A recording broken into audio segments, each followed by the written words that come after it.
afternoon, and thank you for watching this 13 Plus FastCast. I'm Rebecca Taylor. We begin with breaking news. Has been a deadly vehicle explosion that has closed a border crossing between the U.S. and Canada. Let's get right to some video here. 2 people are dead following the explosion on the Rainbow Bridge, which connects the U.S. and Canada across the Niagara River. The bridge is one of 4 crossings from Ontario to New York. All 4 are closed. New York's governor says that she has been briefed on the situation and is monitoring the latest developments.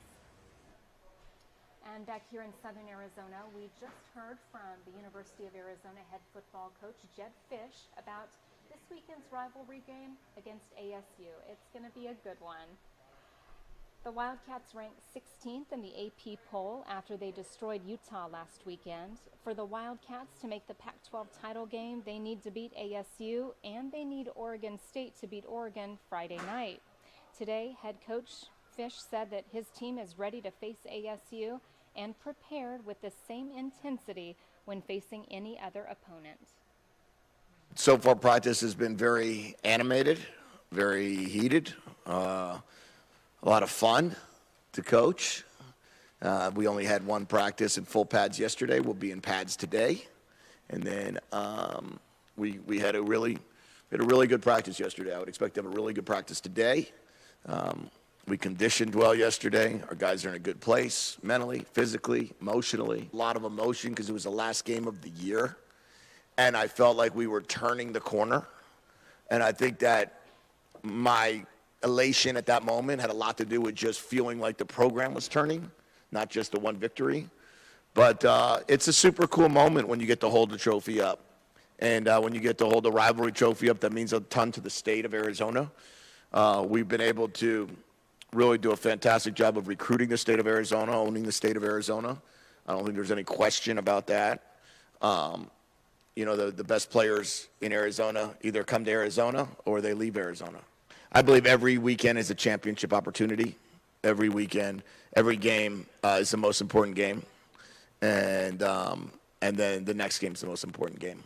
So this is a huge game. This is a rivalry game. This has a uniqueness about it emotionally, but regarding our preparation on a weekly basis, it's all for the opponent that we are preparing for that week.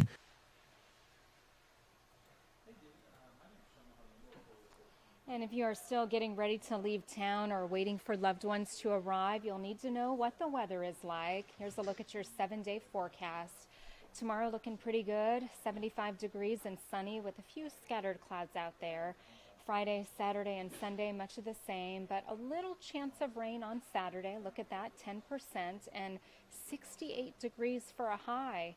So look out, those overnight lows are going to get into the 40s all week long, but hey, we are so grateful to be here in southern Arizona where it's crisp and cool in the nights and in the mornings, but during the daytime, plenty of sunshine to go around. Your family members visiting from out of state, they will not want to leave. If you're planning to hit the road or catch a flight today, you will certainly not be alone. The TSA predicts that it will screen 2.7 million people today and nearly 3 million people on Sunday. Airline officials say that they are confident they can avoid the meltdowns from past holiday seasons.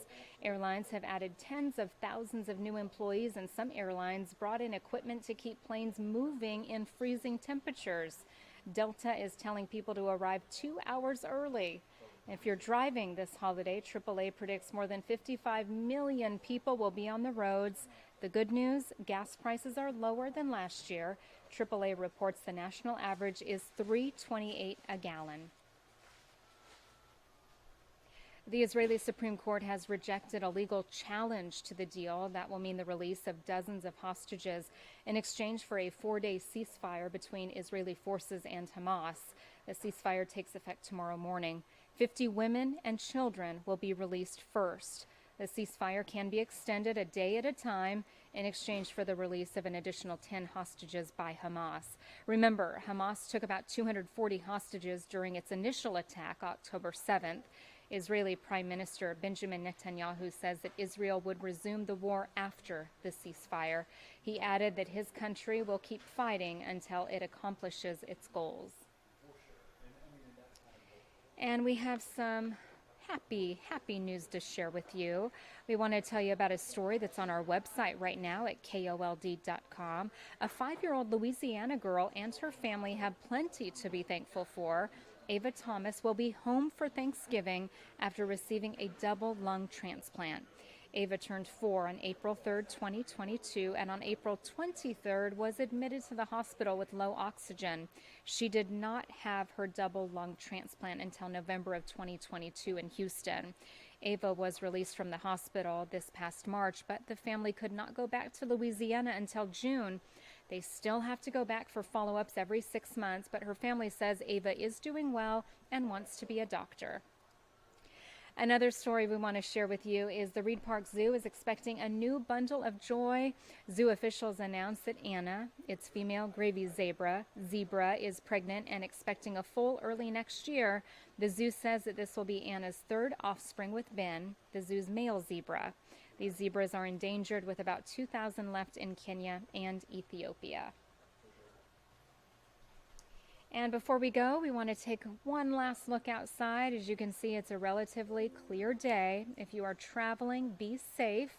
And thanks for watching this 13 Plus FastCast. We'll see you back here at 7:30.